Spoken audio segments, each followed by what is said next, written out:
আসসালামু আলাইকুম। আজকে আমি নিতান্তই গুরুত্বপূর্ণ একটি হাদিস আপনাদের কাছে নিয়ে এসেছি। এই হাদিসটা সময়োপযোগী একটি হাদিস। সকল মুসলিম ভাইদের এই হাদিসটা জানা উচিত। যেমন হাদিসটি মুসলিম শরীফে আছে, হযরত আব্দুল্লাহ ইবনে মাসউদ রাদিয়াল্লাহু তাআলা আনহু বলেন যে আল্লাহ নবী সাল্লাল্লাহু আলাইহি সাল্লাম বলেছেন, আল্লাহ তাআলা পৃথিবীতে যত নবী রাসূল প্রেরণ করেছেন প্রত্যেকের সাথে তাদের হাওয়ারিয়িন তথা সহযোগী সহযোদ্ধা একদলকে আল্লাহ তাআলা পাঠিয়েছেন, আসহাব যাদেরকে বলে। তাদের কাজটা কি? ইয়াখুযুনা বিসুন্নতি ওয়া ইয়াতাদুনা বিআমরি। তাদের কাজ হচ্ছে সেই নবী রাসূলদের আদর্শকে বাস্তবায়ন করা এবং তাদের নির্দেশ পালন করা। তবে আফসোসের ব্যাপার হচ্ছে তাদের পরবর্তীতে যে জাতি আসবে, সে হাওয়ারিয়িনদের পরবর্তীতে যারা স্থলাভিষিক্ত হবে, এরা এমন দুষ্ট প্রকৃতি হবে যে হাদিসে আছে ইয়াকুলুনা মা লা ইয়াফআলুন, যেটা তারা বলবে সেটা করবে না, ওয়া ইয়াফআলুনা মা লা ইউমারুন, এবং নবী রাসূলদের পক্ষ থেকে যেটা তাদেরকে পারমিশন দেওয়া হয়নি সেটা তারা করে বসবে। এগুলো হচ্ছে দুষ্ট প্রকৃতি। যেমন এক্সাম্পল দিলে, যদি আমি বাস্তবতা অনুযায়ী একটা এক্সাম্পল দিয়ে আপনারা বুঝবেন। আল্লাহ পাক বলেছেন আকিমুদ্দিন, তোমরা দিন প্রতিষ্ঠা করো, কিন্তু আমাদের একদল লেগে পড়েছে ডেমোক্রেসিকে প্রতিষ্ঠা করার জন্যে। আল্লাহ পাক বলেছেন তোমরা দিন কায়েম করো, কিন্তু আমাদের মধ্যে মেজরিটি মুসলমানকে দেখা যায় সেকুলারিজমকে প্রতিষ্ঠা করার জন্য ব্যতিব্যস্ত। অথচ আমাদের কাজটা হচ্ছে যে দিন প্রতিষ্ঠা করা।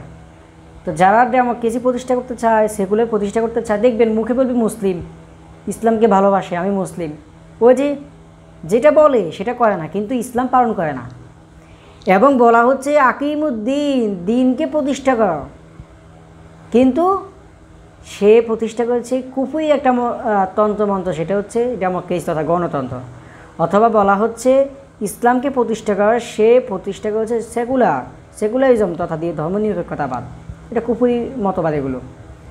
তো আল্লাহ নবী সাল্লাল্লাহু আলাইহি সাল্লাম এদের ব্যাপারে সমাধান দিচ্ছেন, যারা দিনের ব্যাপারে বিকৃতি সাধন করে এবং দিনকে এভাবে কাটছাট করে, এই সকল লোকদের সাথে ফামান জাহাদা হুম বিয়াদাইহি, আমার মতের মধ্যে থেকে যারাই এদের সাথে উভয় হাতে জিহাদ করবে, ফাহুয়া মুমিন, সে কামিল মুমিন। এটা হচ্ছে প্রথম সাবজেক্ট। দ্বিতীয় সাবজেক্ট বা প্রথম স্তর। দ্বিতীয় স্তর হচ্ছে ওমান জাহাদাহুম বিলিসানিহি, যে উচ্ছ্বসিত বক্তব্য, সত্য কথাকে দ্ব্যর্থহীন ভাষায় বলার মাধ্যমে যে জিহাদ করবে, বিলিসানি তা মুখ দিয়ে, সে যে জিহাদ করবে ফাহুয়া মুমিন, সেও কামিল মুমিন। এটা হচ্ছে 2 নম্বর স্তর। আমি যদি হাদিসটা আরও বলতে যাই, হাদিসের আরেকটা স্তর বলা হয়েছে, সেটা হচ্ছে আল্লাহ নবী বলছেন ওমান জাহাদাহুম বিকলবিহি, আর যে নিজে অন্তর দ্বারা পরিকল্পনা করে কীভাবে এই খারাপটাকে ওখানো যায়, কীভাবে এই অন্যায় অশ্লীলটাকে বা এই কুফরি বিষয়গুলো, শিরকি বিষয়গুলোকে এই সমাজ থেকে তাড়িয়ে দেওয়া যায়, এটা পরিকল্পনা যারা করে ফাহুয়া মুমিন, সেও কামিল মুমিন। আল্লাহ নবী সাল্লাল্লাহু আলাইহি সাল্লাম হাদিসের যে লাস্ট যে কথা বলে ফিনিশিং দিচ্ছেন হাদিসটা, সেটাই কিন্তু আপনি যদি ওই সেন্টেন্সটাকে নিয়ে যদি আপনি অ্যানালাইসিস করেন, আপনি মনে করবেন, দেখবেন আপনার চোখে আসবে অনেক মুসলমান যাদের ঈমান বলতে কিছু নেই।